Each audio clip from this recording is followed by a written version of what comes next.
Pai, em nome de Jesus, nós colocamos esta palavra diante do Senhor e te pedimos, ó Deus, dá-nos destreza, sabedoria, dá-nos realmente, ó Deus, a capacidade de colocar as coisas certas, nos momentos certos, os exemplos e tudo que vem elucidar, que vem agregar, ó Deus, e trazer esclarecimento e firmar a Tua palavra nos nossos corações, o Senhor possa estar ministrando através das nossas vidas, ó Pai, nos preparando não só para receber, ó Deus, mas para transmitir.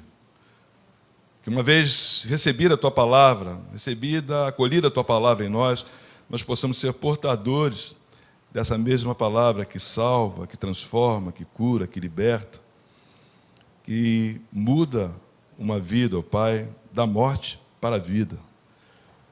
Em nome de Jesus, ó Pai, nós nos rendemos aqui, esperamos do Senhor realmente esse agir. Porque se o Senhor agindo, se o Senhor for por nós, estiver em nós, se o Senhor conduzir todas as coisas, nós faremos proezas e agindo Deus, ninguém pode impedir. Mas não queremos ir na nossa própria força, no nosso entendimento, na nossa sabedoria, na nossa experiência de vida, naquilo que nós conhecemos e que trazemos pela história de vida, ó Pai. Nada disso serve, Senhor, para fortalecer e para transformar uma mente e um coração. Nós dependemos do Senhor, ó Pai. Por isso, Santo Espírito, opera aqui, derrama, vem com poder, Senhor, e fala a cada um de nós, profundamente, muito mais do que Tu tens falado, aquele que estará falando, mas que o Senhor possa realmente, ó Deus, ir fundo, e firmar as Tuas palavras e trazer realmente luz ao nosso entendimento e uma mudança de paradigmas e, por conseguinte, uma mudança de vida para a honra e glória do nome do Senhor. É o que nós te pedimos e desde já te agradecemos em nome de Jesus. Amém. Isaías 26:3 diz assim. Isaías, eu falei outra coisa? Não. Ah, tá, desculpa. Isaías 26:3 diz assim: Tu, Senhor, conservarás em perfeita paz aquele cujo propósito é firme, porque ele confia em Ti. E na versão da Nova VI diz assim: Tu conservarás em paz aquele cuja mente está firme em Ti, porque ele confia em Ti. Mente que está firme em Ti. Deus já vem me incomodando há um tempo. Eu já vi até falar do pastor Luiz, que está viajando com a pastora Luziana, com a tia Thelma,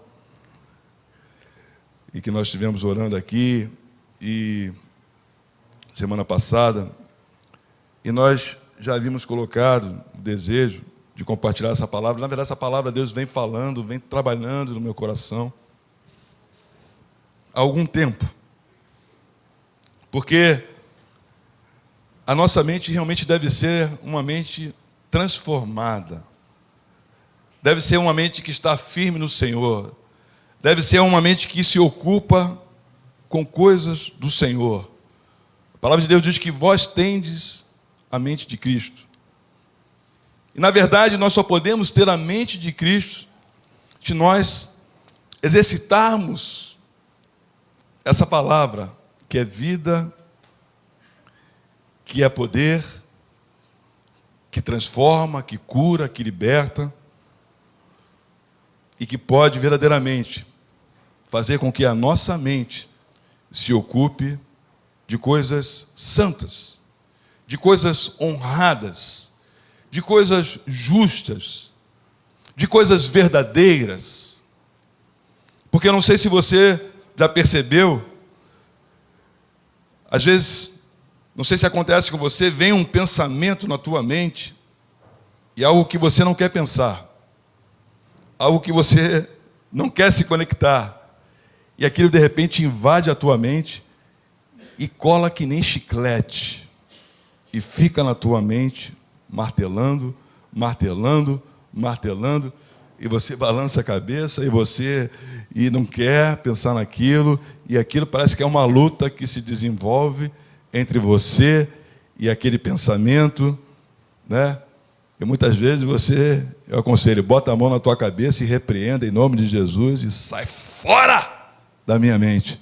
Porque são coisas que vêm na nossa mente, às vezes coisas boas, que parecem boas, às vezes coisas ruins, perversas, que são ruins e muito ruins, e que aquilo entra na nossa mente e muitas vezes quer nos levar a uma ação. E tanto a boa, que parece boa, quanto a ruim, que é perversa, que é ruim, não devem ocupar a nossa mente, porque nós temos que ter a mente de Cristo. E o Espírito Santo é que deve nos guiar. E eu quero, nessa manhã, de alguma forma, mostrar a vocês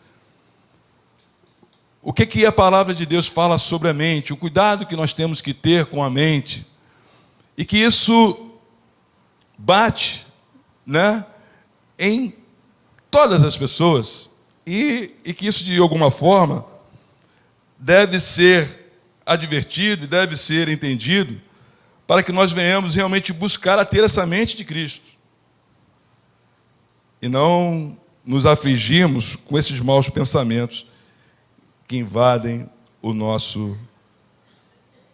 a nossa mente e, por vezes, o nosso coração. Em 1 Samuel, no capítulo 2, do versículo 35, e a gente vai passear, eu vou me ater realmente a esse estudo, porque eu achei muito interessante aqui, tem coisas que eu gostaria que você realmente pudesse ouvir, entender, e depois em casa, se você quiser, você pudesse realmente mergulhar e imergir mais nessas coisas, mas eu quero realmente me ater, e a gente vai passar pela Bíblia em muitos momentos hoje. Em 1 Samuel, no capítulo 2, no versículo 35, nós temos a seguinte leitura: então suscitarei para mim um sacerdote fiel, que procederá segundo o que tenho no coração e na mente. Edificar-lhe-ei uma casa estável, e andará ele diante do meu ungido para sempre. Um sacerdote fiel. E essa é uma responsabilidade que nós podemos dizer diretamente aos homens. Os homens são os sacerdotes da casa. Assim como o Senhor é o nosso sumo sacerdote, e a gente deve toda a honra, toda a glória a Ele, o homem em sua casa exerce o papel sacerdotal. E quando a palavra de Deus fala aqui do meu ungido, quem é esse meu ungido? Né? Quem é esse sacerdote fiel? Esse sacerdote fiel, ele se refere a Zadok, e tipifica a pessoa de Cristo, vem da linhagem de Melquisedeque. Eu não sei se vocês recordam quando Abraão, ele foi, quando na verdade, Abraão foi resgatar, foi salvar, mas Elão e alguns reis, mais 3 reis se juntaram para se lançar contra Sodoma e Gomorra, despojaram Sodoma e Gomorra, levaram Ló, e Abraão se levantou com os 318 homens e foi lá e lutou contra aqueles reis que eram fortes na terra. É como se fosse uma milícia nacional, né, na ocasião.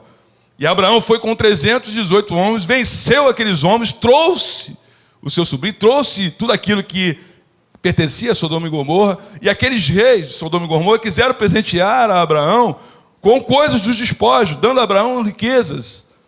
E o que Abraão fez? Ele falou: não, eu não quero essas riquezas. E veio Melquisedeque e deu a Abraão, diz a palavra, pão e vinho. O sacerdote deu a Abraão pão e vinho. E Abraão, a partir daí, começou a dar dízimo de todas as coisas. Esse momento que você pode depois ver lá em em Salmo 110, do versículo 4, em Hebreus 5, 6, no capítulo 6, 20, no capítulo 7, 17 e versículo 21, e em Gênesis, que foi esse acontecimento que eu acabei de relatar para vocês, que está registrado em Gênesis 14, 18 a 20. E a partir daí, Abraão começou a oferecer tudo que ele recebia, ele dava o dízimo ao Senhor. E esse meu ungido, que aqui está se referindo, ou seja, esse sacerdote fiel, que procederá segundo o que Deus tem na mente e no coração dele, que seguirá a Deus, que estará na presença de Deus, e andará diante do meu ungido. Diz o Talmud traduz essa passagem como meu ungido, que é diante do Messias. É como se o sacerdote andasse diante do Messias. E no texto grego diz, diante do meu Cristo. Ou seja, andar na presença de Deus, trazendo na mente e no coração aquilo que verdadeiramente agrada a Deus. E só pode andar na presença de Deus aquele que realmente traz na sua mente e no coração aquilo que está no coração e na mente de Deus. Isso é algo maravilhoso. A própria palavra nos diz que Deus vai gravar na nossa mente.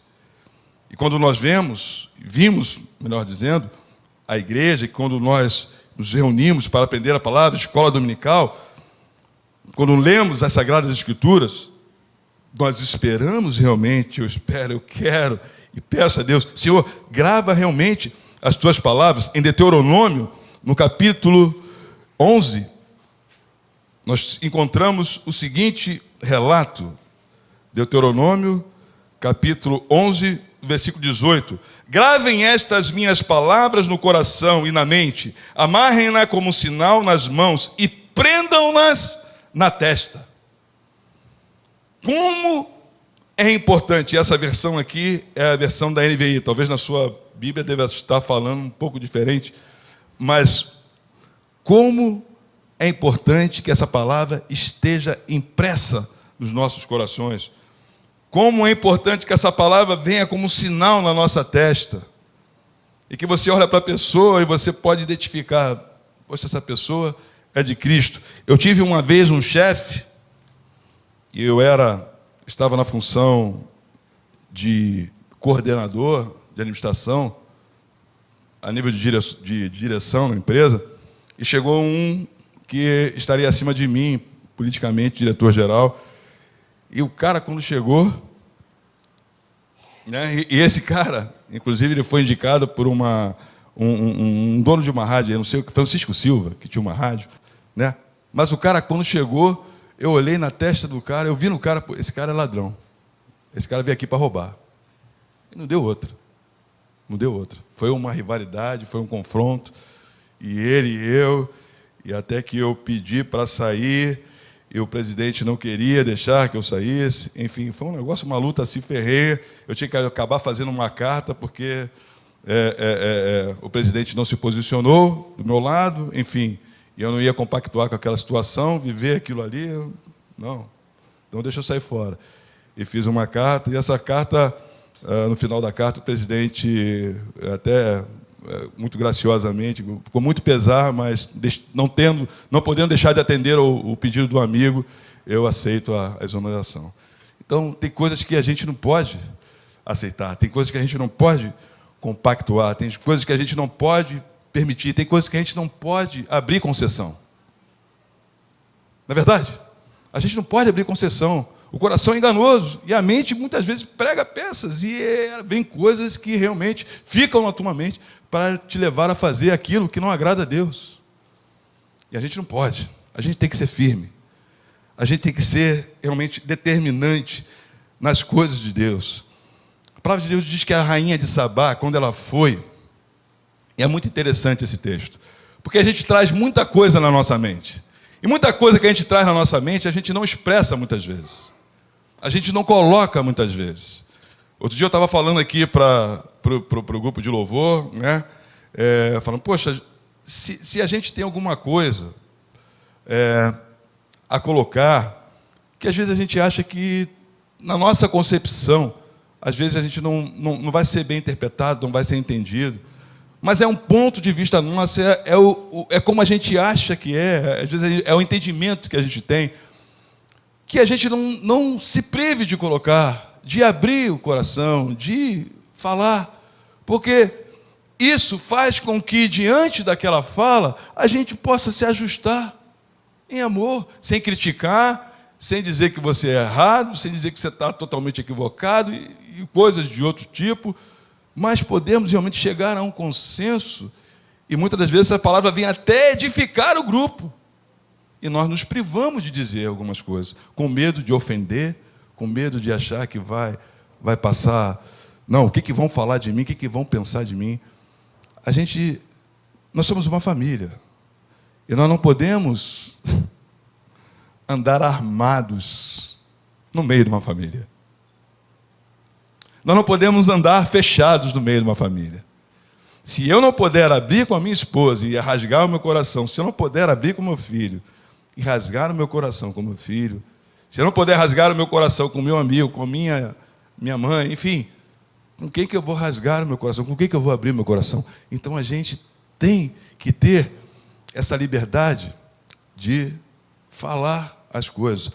Obviamente, pastor, mas não é bem assim, tem coisas e tem coisas. Realmente, tem coisas que você tem que saber o momento certo de colocar, com quem você deve falar. Essas coisas fazem parte.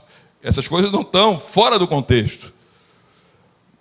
Mas o que eu quero dizer é que, pelo Espírito Santo, pela direção do Espírito Santo, na medida que nós tomamos essa postura, em amor, né? E tudo seja falado com amor, e tudo seja feito com amor, e tudo seja ajustado com amor, né? A gente vai crescer. E muitas das vezes você vai poder tirar o teu irmão que está com o caminho lá no abismo, no buraco, e você vai trazer ele para junto.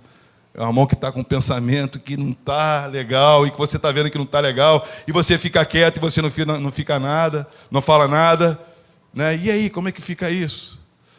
Vai ao teu irmão, conversa com ele, diz a palavra, ajusta com ele. Se ele não aceitar, volta com 2, conversa com ele, mas não deixa o teu irmão ir para o inferno, não deixa o teu irmão seguir no erro.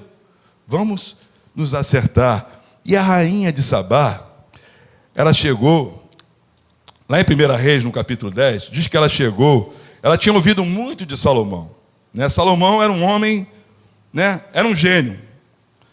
Salomão era aquele cara que, a gente poderia dizer, o cara era o gênio da época, era o gênio dos gênios, né? Sabedoria em pessoa. Mas há um que é mais sábio que Salomão. A palavra de Deus diz que não houve um homem mais sábio que o Salomão, né? Mas Jesus é mais sábio que Salomão. E a palavra fala isso lá em Mateus, diz: eis aqui um mais sábio que Salomão, o próprio Jesus, o próprio Cristo. E a rainha de Sabá, quando chegou, ela veio cheia, com muito conhecimento, com muitas informações, não acreditando naquilo que ela tinha ouvido de Salomão. E o que diz a palavra? Lá no versículo 2, no capítulo 10 de 1 Reis, diz assim: chegou a Jerusalém com muita grande comitiva, com camelos carregados de especiarias e muitíssimo ouro, e pedras preciosas, compareceu perante Salomão e lhe expôs tudo quanto trazia em sua mente. Olha só, ela despejou, tudo que ela trazia na mente, e Salomão lhe deu resposta a todas as perguntas, e nada lhe houve profundo demais que não pudesse explicar, né? E lá mais na frente, o que a gente tem? A gente tem a rainha de Sabá, ela realmente constatando que, no versículo 7, eu, contudo, não cria naquelas palavras. De tudo aquilo que ela ouviu de Salomão, ela não cria. Até que vim e vi com os meus próprios olhos. Eis que não me contaram a metade. Sobrepujas em sabedoria e prosperidade a fama que ouvi. Será que isso fala alguma coisa para a gente? Será que isso nos alerta de alguma forma? Porque a gente ouve,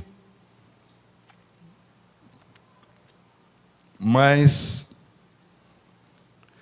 muitas vezes a gente não crê,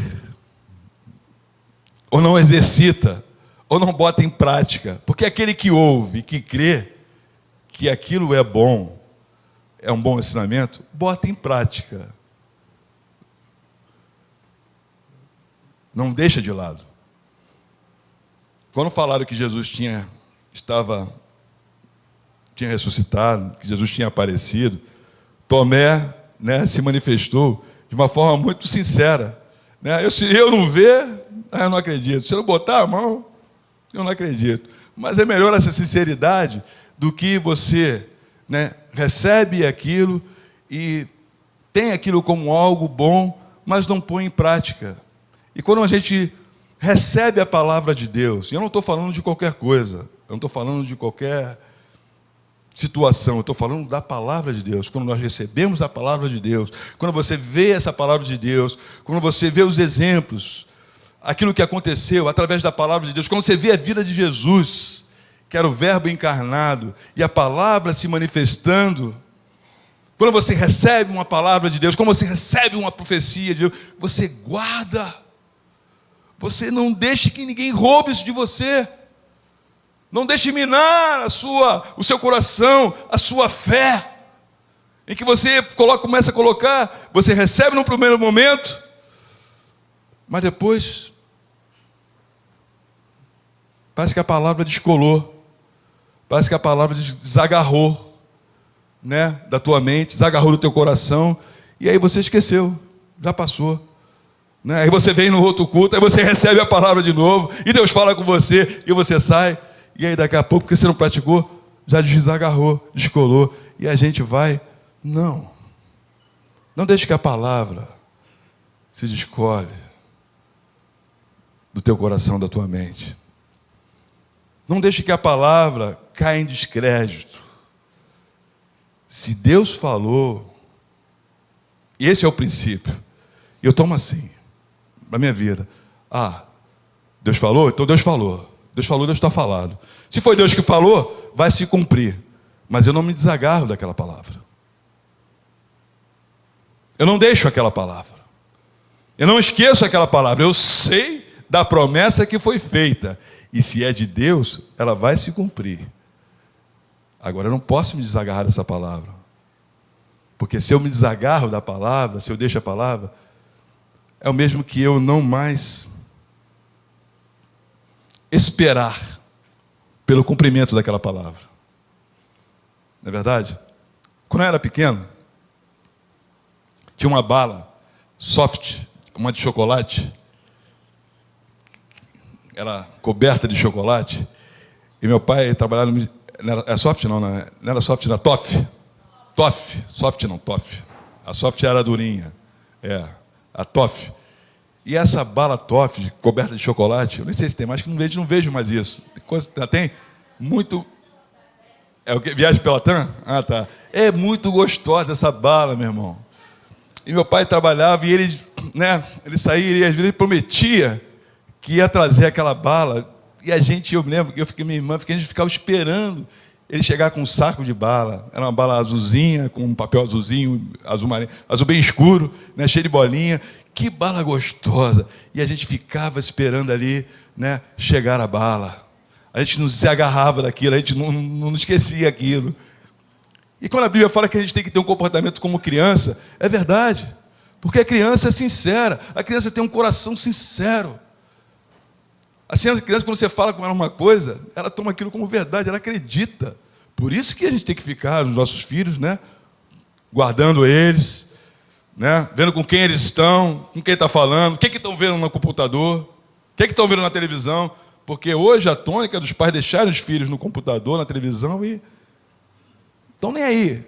E tem muita coisa que está agarrando na mente dele, no coração deles, que você não sabe, que vai trazer um problema para você no futuro, que era melhor que você gastasse tempo segurando ele, dando atenção a ele, instruindo ele. Instruíste-ei no caminho que deve andar. Deus fala isso para nós. Deus vai nos instruir. E Ele tem nos instruído no caminho que nós devemos andar.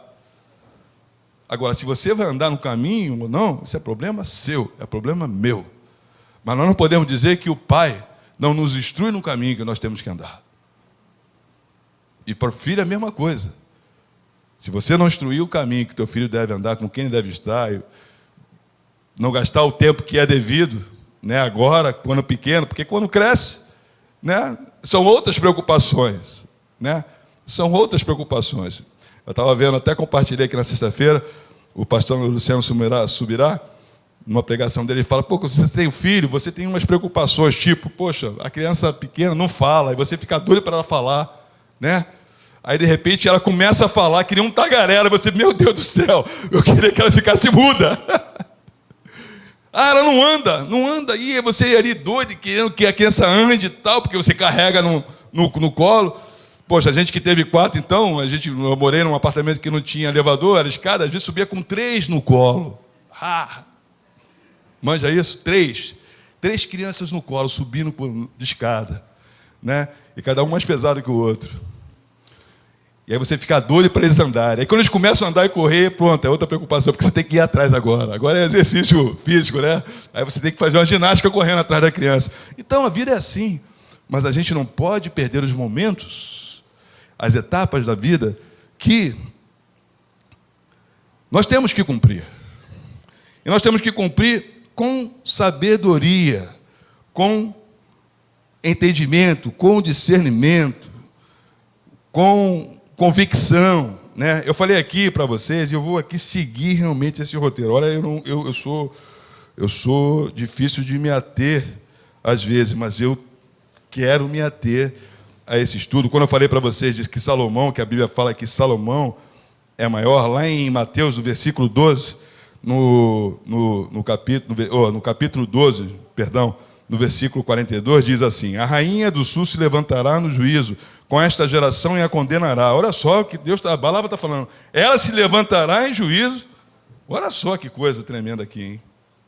Olha que a rainha do sul, a rainha de Sabá, vai se levantar em juízo com esta geração e a condenará. E aí diz mais: porque veio nos confins da terra para ouvir a sabedoria de Salomão. E eis aqui, aí está falando de Jesus, aqui está quem é maior do que Salomão. Jesus é maior que Salomão. E você pode ser maior que Salomão. Você tem a mente de Cristo. Em Romanos, no capítulo 8, no versículo 5, diz assim: quem vive segundo a carne tem a mente voltada para o que a carne deseja. Mas quem vive de acordo com o Espírito tem a mente voltada para o que o Espírito deseja. Isso é a versão da NVI. Talvez na sua Bíblia seja um pouco diferente. A mentalidade da carne é morte, mas a mentalidade do Espírito é vida e paz. A mentalidade da carne é inimiga de Deus, porque não se submete à lei de Deus. Nem pode fazê-lo. Nem pode fazê-lo. E Deus conhece a mente do homem. Deus conhece a mente do homem. Ezequiel, no capítulo 11, no versículo 5, nós temos o seguinte registro: caiu, pois, sobre mim o Espírito do Senhor e disse-me: fala, assim diz o Senhor, assim tendes dito, ó casa de Israel, porque quanto às coisas que vos surgem à mente, eu as conheço. Ninguém pode enganar a Deus, ninguém pode achar que só porque está na mente, Deus não conhece. Deus conhece os teus pensamentos, Deus conhece os meus pensamentos, e quando essas coisas ruins, que nem chiclete, vem e agarra na mente da gente, a gente tem que chapa a mão e pede, pelo nome de Jesus, sai fora. Se não sair, meu irmão, pede ajuda a Deus, confessa, se acerta com Deus, clama ao Senhor, e deixa Deus agir, deixa o Espírito Santo agir, porque Deus age, Deus liberta, Deus transforma a mente, e Ele quer que nós tenhamos a mente de Cristo verdadeiramente. Não é qualquer mente, é uma mente que vai te capacitar, que vai te dar condições de você lidar com qualquer questão nessa vida. Sabe o que é isso? Seja ela boa, seja ela ruim, seja ela interna, seja ela externa, Deus vai te capacitar. Deus quer que você ande com os próprios pés. Deus quer que você tenha sabedoria e conhecimento para enfrentar os dias maus e os dias bons, porque nós temos dias bons, mas também nós temos dias maus. Ontem nós tivemos um dia excelente, um dia maravilhoso, lá na casa do pastor Écio e da Lelira. Nossa, pastor Écio,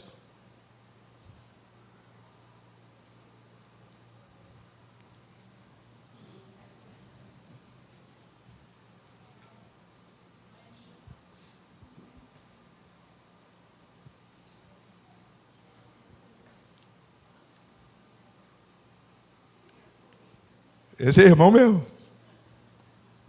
Esse é irmão mesmo. Meu irmão, eu te conheço. Eu conheço tua esposa, conheço teus filhos. Mas eu estava falando com a minha esposa. Eu falei que você me surpreendeu. E evangelho é isso.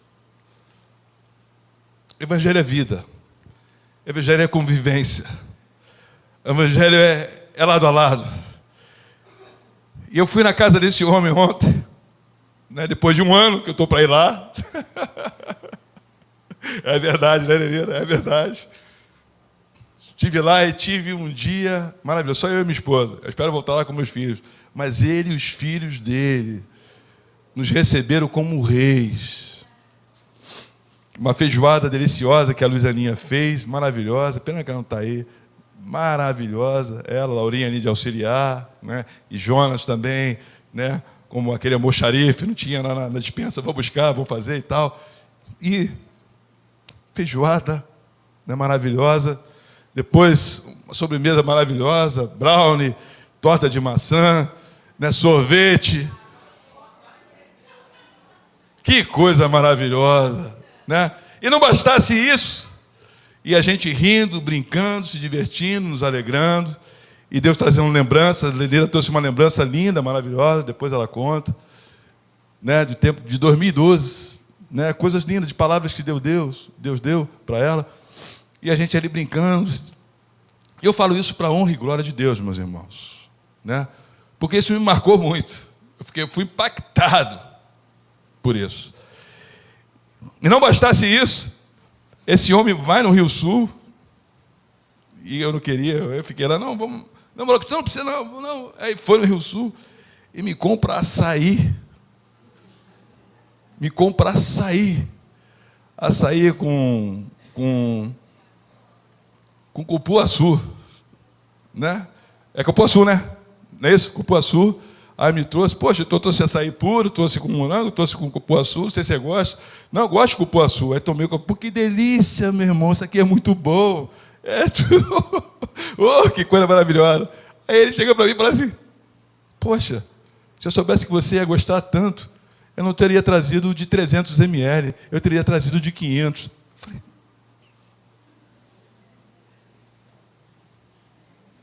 pastor Edson, estou falando isso para a honra e glória de Deus.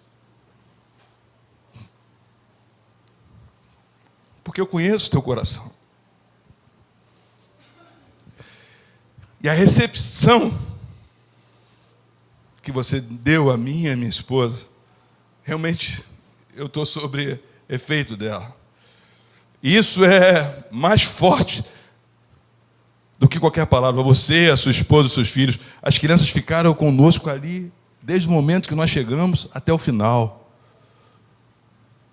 Que coisa linda, rindo, brincando.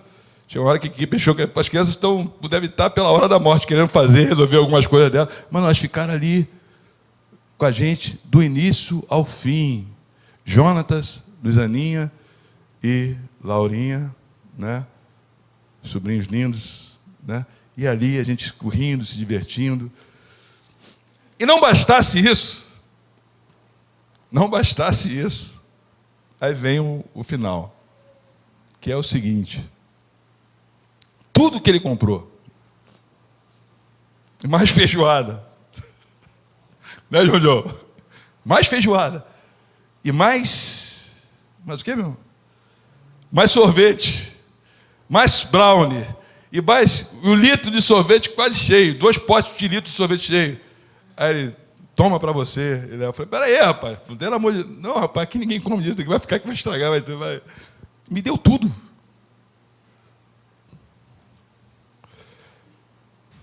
Gente, Eu falo isso para a honra e glória de Deus, porque é assim que nós devemos recepcionar as pessoas. É assim que a gente deve dispensar, né, uma atenção e receber como reis, como rainhas, como príncipes. E aquilo impactou muito. E eu espero. Eu estava até comentando com a minha esposa, né? E os meus filhos são maravilhosos, mas se chegar alguém em casa, as pessoas eles vão ficar no primeiro momento e tal, mas dependendo da conversa, daqui a pouco vaza um, vaza outro, vaza... Vai ser natural, não é verdade? Jonas, a Laura, eu não sei se eles amam muito a gente, eu não sei se eles se riram muito do tio, porque o tio é muito engraçado, não sei qual foi o ingrediente ali, mas eu creio que tudo ali, né, o espírito, foi um negócio maravilhoso, foi um negócio muito gostoso, e eu acho que isso é evangelho, isso é vida. Porque a gente prega aqui, a gente fala, eu vou discorrer aqui, mas isso passa agora na prática, no exercício, como é que é? Como é que as coisas acontecem? E isso é que Deus quer ver. Isso é que importa para Deus. Isso é que importa para Deus. E louvada seja o Senhor pela tua vida, pela vida da Nenira, pela vida do Jonathan, pela vida da Luzaninha, pela vida da Laura. Louvado seja o Senhor, em nome de Jesus. Aleluia. O homem, mulher, filhos de Deus. E se tem alguma coisa errada aí, João, você acerta, hein? Estou brincando. Mas isso é que faz a diferença. E por que eu falo isso? Porque lá em 1 João e Tiago 5,16, diz justamente isso. Se você tem algum pecado, se você tem alguma coisa errada, né, confessa a Deus. Quer ver? Vamos lá ler. Vamos ver lá em Tiago. O que diz Tiago lá em 5,16? 5,16. Diz assim, ó. Confessai, pois, os vossos pecados uns aos outros, e orai uns pelos outros para seres curados. Muito pode, por sua eficácia, a súplica do justo. Olha só, confessa o pecado. Se você tem alguém de confiança, que você confie, que não vai sair espalhando, e a gente tem que ter sabedoria nisso, né? Até na hora de confessar o pecado. Você não pode confessar o pecado para qualquer um, né? A priori, nós temos pastores aqui, né? À exceção de mim, maravilhosos, pastores santos, né? Que você pode chegar e confessar e se abrir o seu coração, entendeu? E rasgar o seu coração para eles, porque esses homens e mulheres vão guardar e vão te ajudar. Então, se você está ruim, está pesado, não fique andando ruim, nem pesado. Vem conversar, vem confessar, vem se acertar. Não deixe o pecado crescer, não deixe o pecado ganhar corpo. Não deixe o pecado ficar te incomodando, não deixe ficar como um chiclete na tua mente, ou no teu coração toda hora. Em João, diz o seguinte, 1 João, no capítulo 1, no versículo 9, que eu falei aqui, fala assim, ó, se confessarmos os nossos pecados, Ele é fiel e justo para o quê? Para nos perdoar os pecados e nos purificar de toda a injustiça. Pecado não foi feito para ficar escondido. Pecado foi feito, ou existe, para ser confessado e perdoado e purificado por Deus, em nome de Jesus. Sangue do Cordeiro tem poder. Aleluia! Aleluia! Você não é indestrutível. Você não é super-homem. Você pode escorregar. Você pode cair. E aquele que cai, fica de pé. Aquele que está de pé, levante o que está caído. E assim a gente vai caminhando e a gente vai chegar onde tem que chegar. Mas a gente não pode impedir que as ordens das coisas sejam revertidas, que as ordens das coisas sejam sufocadas. Em Romanos, no capítulo 7, no versículo 23, diz o seguinte, mas vejo, Romanos 7, 23, mas vejo nos meus membros outra lei que, guerreando contra a lei da minha mente, diz Paulo, me faz prisioneiro da lei do pecado que está nos meus membros. Esta palavra Paulo diz, quando ele diz lá atrás, falando assim, o bem que eu quero fazer, eu não faço. Se você ler o texto lá atrás, você vai ver, mas o mal que eu não quero fazer, é que faço. E fica aquela guerra, e a minha mente é prisioneira da lei do pecado. Não. Paulo está falando aqui que ele guerreia, e nossa mente não pode estar prisioneira da lei do pecado, que está nos meus membros. Não pode, não pode. E aí esse mesmo Paulo que guerreia na mente, que fala essas palavras, ele lá em Romanos, no versículo 12, no capítulo 12, no versículo 12, ele vai dizer o seguinte: não vos conformeis com este século, mas transformai-vos pela renovação da vossa mente, para que experimenteis qual seja a boa, agradável e perfeita vontade de Deus. Aleluia! Eu não vou ficar preso na mente do pecado, na lei do pecado. A minha mente não está para isso. Eu tenho a mente de Cristo, e se eu não tenho, eu quero ter. Se eu não tenho, eu quero ter. Se você não tem, você vai ter, em nome de Jesus. Porque a gente se alegra em fazer a boa, agradável e perfeita vontade de Deus. Agora, cuidado. Não deixe a sua mente se corromper.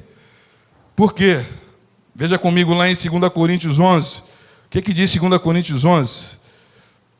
Aí essa a gente vai ter que ver lá. 2 Coríntios 11. No capítulo...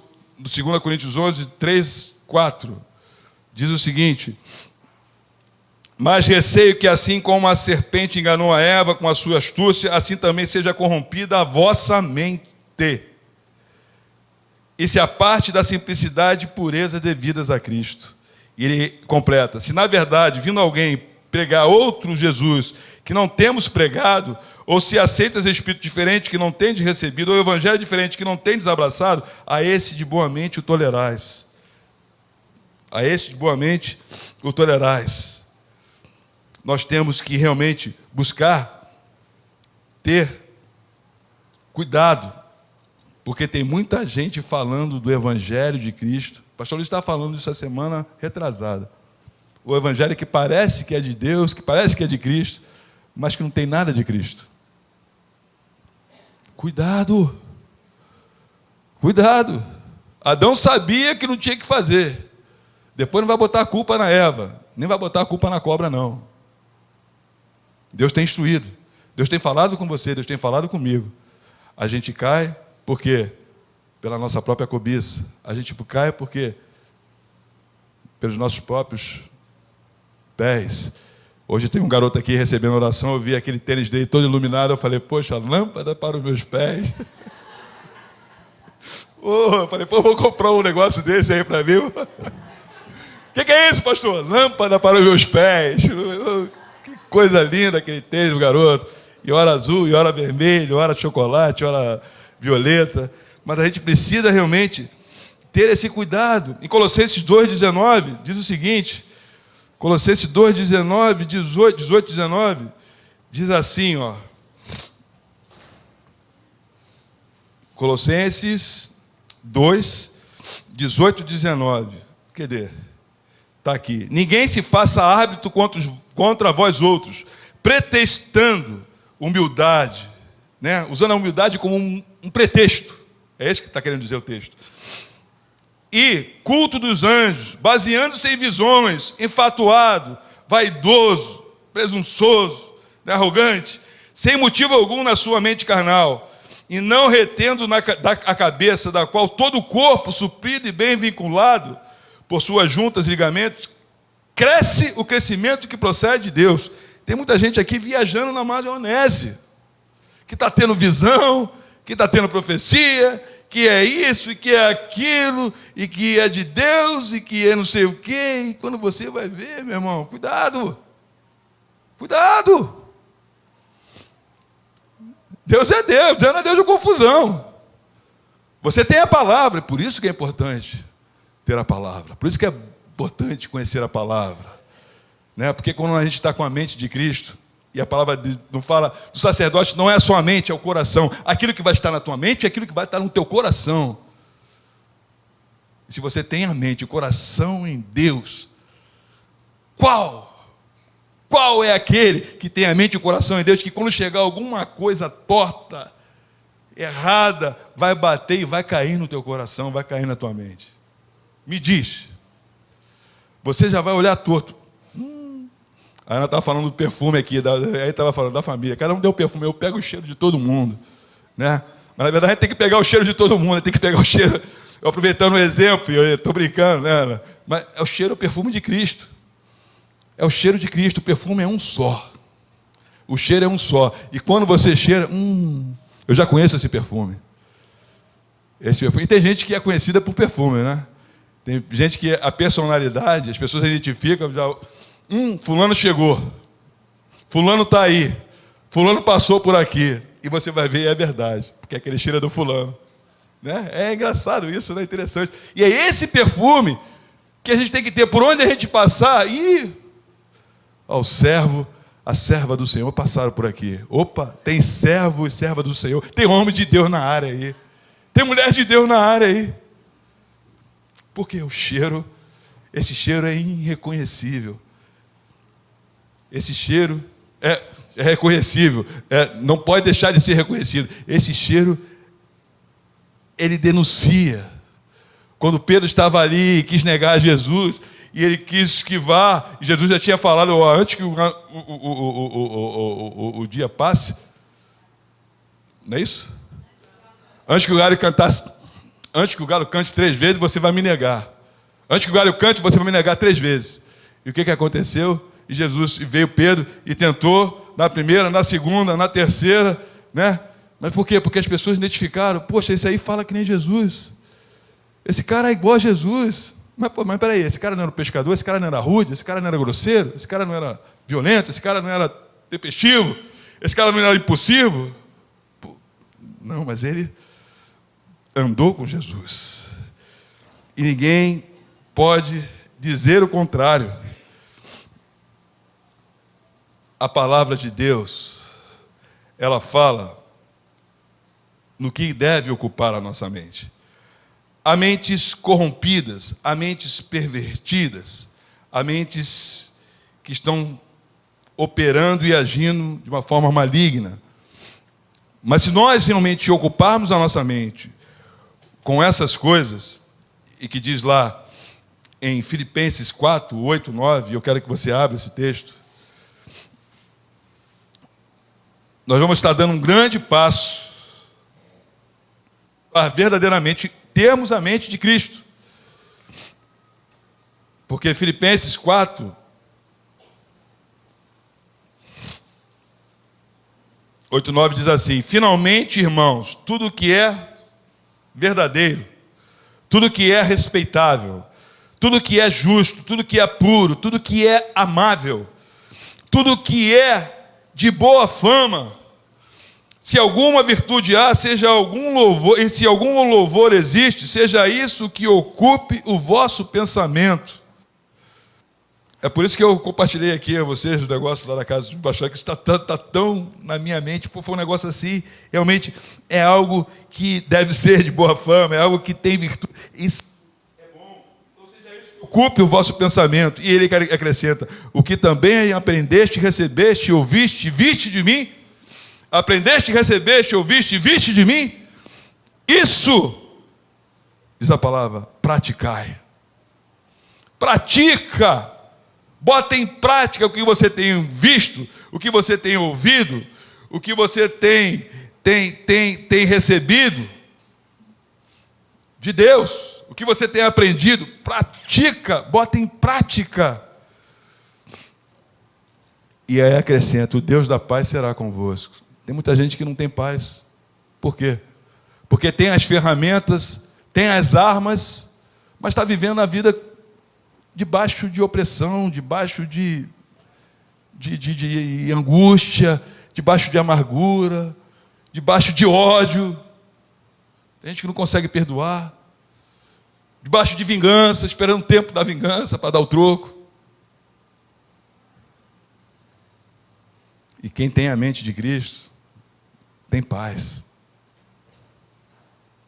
Quem aprende, quem ouve, quem vê,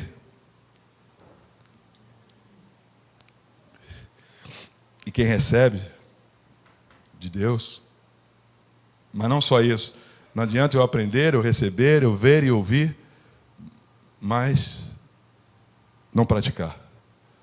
E muita gente está assim, tem ouvido, tem aprendido, tem visto, vê coisas.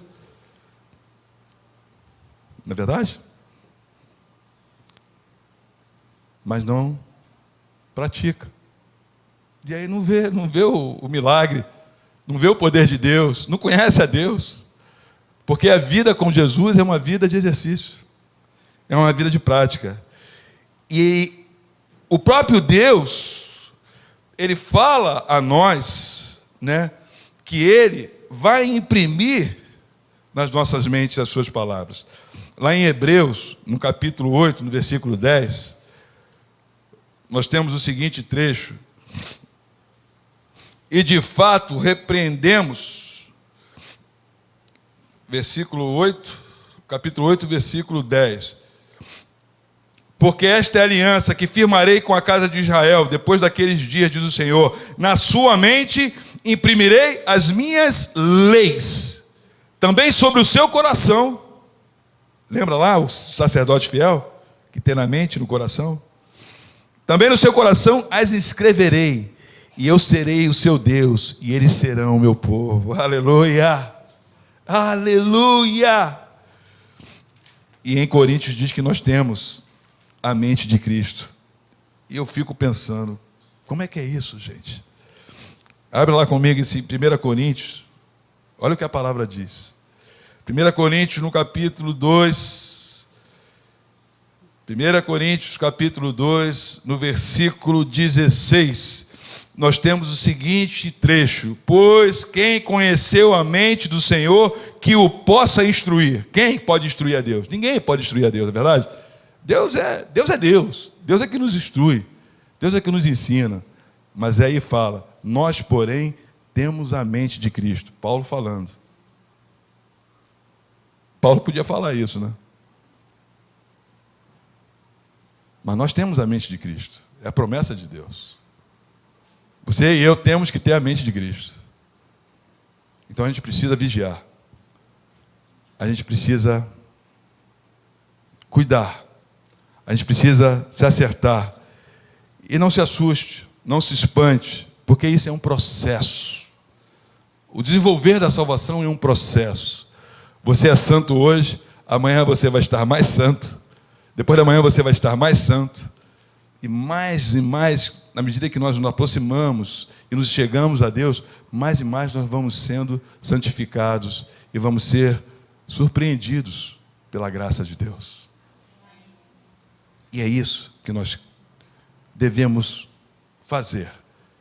E hoje, com a ceia aqui, esse é um momento bom para a gente subir esse degrau em fé, subir esse degrau em santidade, subir esse degrau, né, em consagração, em obediência, enfim, de ajustar a nossa vida, a nossa personalidade, nosso caráter, de fazer uma varredura e, né, uma purificação na nossa mente, no nosso coração, né? Porque nós vamos participar da ceia, e nós não podemos participar da ceia com o coração pecaminoso, com o coração cheio de sujeira, com a mente, né, com coisas ruins. Nós vamos participar, então, que você já possa ir pedindo a Deus, para Deus limpar, e que você já possa ir se acertando com Deus, e que quando nós participarmos da ceia, Deus possa nos surpreender. Eu quero ser surpreendido por Deus. Quem é que não quer ser surpreendido por Deus aqui, meu irmão? Você quer ser surpreendido por Deus? Você quer sentir algo diferente da parte de Deus? Você quer ser curada? Talvez tenha gente aqui, nosso meio, que precisa de uma cura.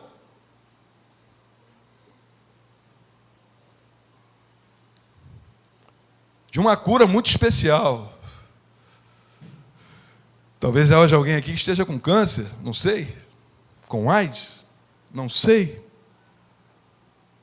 E Deus quer curar. E Deus surpreende. E Deus quer nos surpreender.